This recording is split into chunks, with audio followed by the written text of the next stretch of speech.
السلام علیکم ورحمۃ اللہ وبرکاتہ۔ یہ تھمبنیل آپ سب کے سامنے ہے، تعبیر کا فریب۔ اس ٹائٹل اور عنوان کے تحت ایک نئی سیریز کی شروعات کی جا رہی ہے تسخیر ٹی وی کی جانب سے، اور اس عنوان کا محور ماضی کے سنی عالم دین اور موجودہ وقت میں رافضی شیعہ بن جانے والے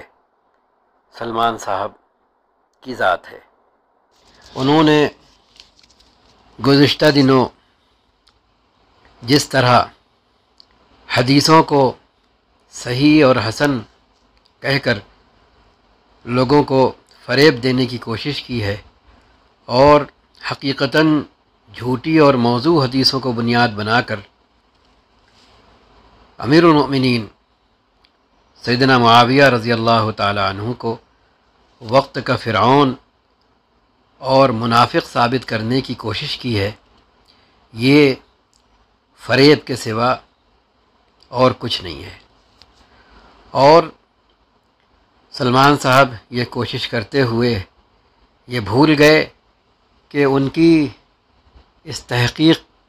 کی تپش حضرات حسنین کو بھی جلا کر چھوڑے گی، ان کو صحیح سالم کسی بھی حالت میں رہنے نہیں دے گی، کیونکہ اگر نفاق ثابت ہوگا ان حدیثوں کی بنیاد پر جو حقیقت میں جھوٹی اور موضوع ہیں، تو پھر نفاق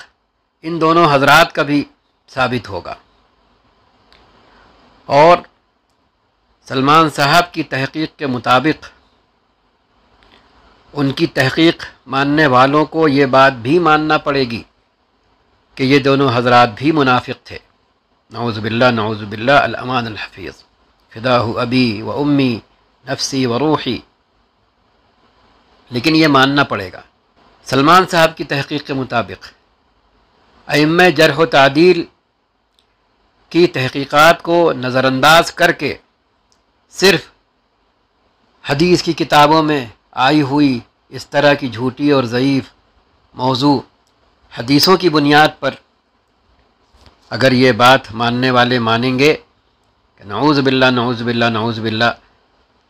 امیر المؤمنین سیدنا معاویہ رضی اللہ تعالی عنہ وقت کے فرعون تھے، منافق تھے، تو پھر یہ بات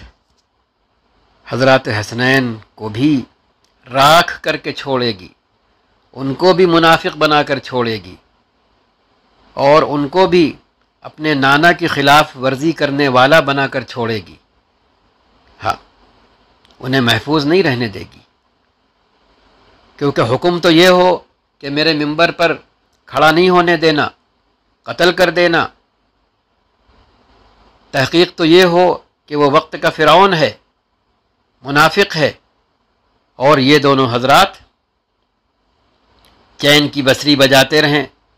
اپنے نانا کے حکم پر عمل نہ کریں، بلکہ ان میں سے ایک ایسے منافق سے، ایسے وقت کے فرعون سے صلح کر لے، اور دوسرا بھائی 20 سال تک خاموش مدینے میں بیٹھا رہے، وہ باہر نہ نکلے، میدان کارزار گرم نہ کرے، دو ہاتھ نہ کرے ایسے منافق اور وقت کے فرعون سے۔ تو بات خالی حضرت معاویہ کو وقت کا فرعون اور منافق بنانے پر ختم نہیں ہوتی۔ سلمان صاحب، آپ کی تحقیق حضرات حسنین کو مطعون کر رہی ہے کہ ایک انسان اس رخ پر چلتا چلا جا رہا ہے جہاں صرف وہ اپنے آپ کو اور اپنی جیسی فکر رکھنے والوں کو اب صحیح سمجھ رہا ہے، باقی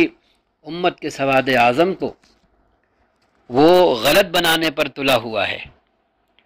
اور کہتا ہے کہ الصحابۃ کلھم عدول۔ یہ کون سی حدیث میں ہے؟ اب ان سے کوئی پوچھے جو انہوں نے اپنا مدرسے میں دستور بنایا ہے وہ کون سی حدیث میں ہے؟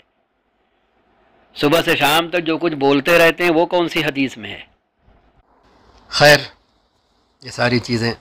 اگلی آنے والی کلپ میں زیر بحث آئیں گی، اور مولانا نے جس مکر، جس دجل اور جس فریب سے کام لیا ہے، اس سے پردہ اٹھایا جائے گا آئندہ آنے والی کلپ میں۔ السلام علیکم ورحمۃ اللہ وبرکاتہ۔